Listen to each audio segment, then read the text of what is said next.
one of the highlights of the day, and we've got 2 races to come. He's a great horse. I think he's the best weight for age racehorse in Australia now. Yes. Now that Manicato's out of the way. Well, and he wasn't at times all that far behind Manicato, was he? Ran him to a photo finish at Moonee Valley one day. Yes, that's right, Keith. Oh no, he's a top horse, and who is Eddie? Just excuse me interrupting. Leading. I doubt whether that would be a pre-race plan.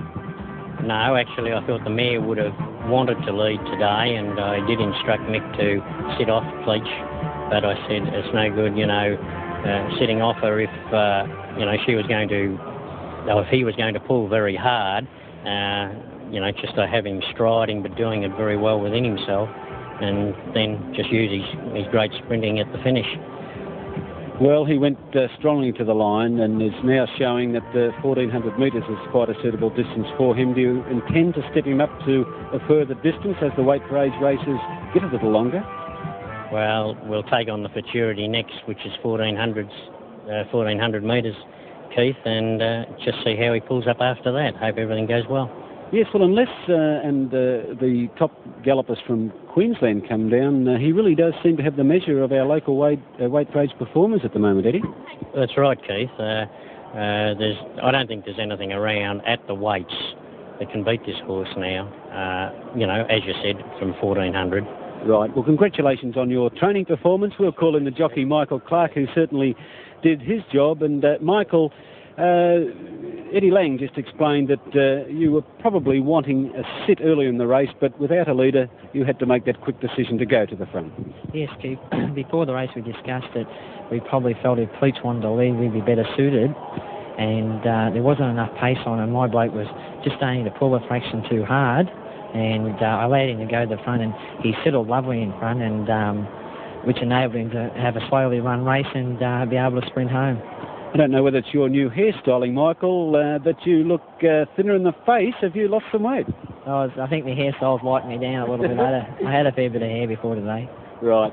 Michael Qubeau, in my opinion, he's probably the best weight for age sprinter in Victoria at present. He does seem to have the wood on all around him, doesn't he? At the moment he does, Keith. He's a terrific horse because he's so honest, and I feel with a horse like Manicato out the road and Gallion not firing, he'll possibly go on and keep winning these sort of races because he's a very hard trier. Eddie Lang said that Futurity would be his next run. He's going to clash then with Centane. Now earlier, Terry Millard claimed that Centane may be the best racehorse at a sprint distance in Australia. Do you think Centane will give you a run for your money? I think he looks a very good colt, and we're going to have to meet him, and he'll know our horses in the race for sure. You haven't quite shown your normal confidence. Do you think you can beat Centane? For sure. Do you really? I really do. Well, you've had a high opinion of Qubeau, who, to his credit, has overcome lots of mostly minor problems and still to be a top racehorse.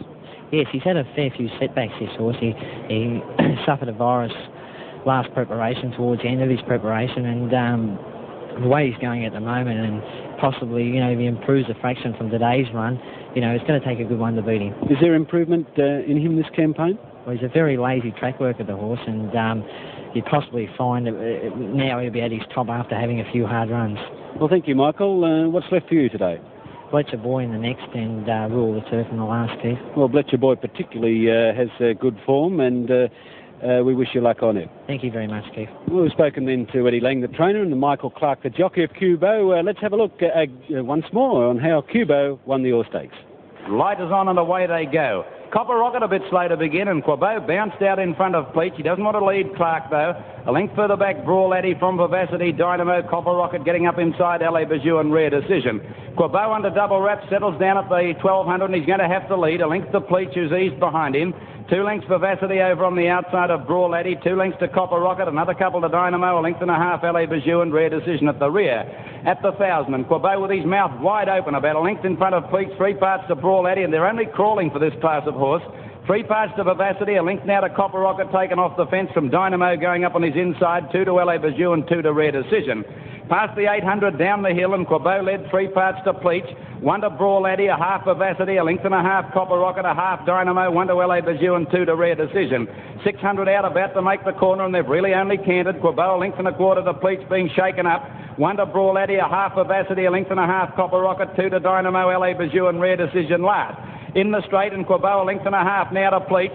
Then came Brawl Eddie, 2 to Vivacity, 2 further back, Dynamo, and Quebeau kicked away. At the 200, he's about 3 lengths in front of Pleach, followed by Brawl Eddie, Vivacity, Dynamo. Copper Rocket won't run a place, but Quebeau well clear with 100 metres to go, and he's going to make amends for last year's defeat. Quebeau's going to win the OrrStakes in dashing style by 2 lengths to Pleach.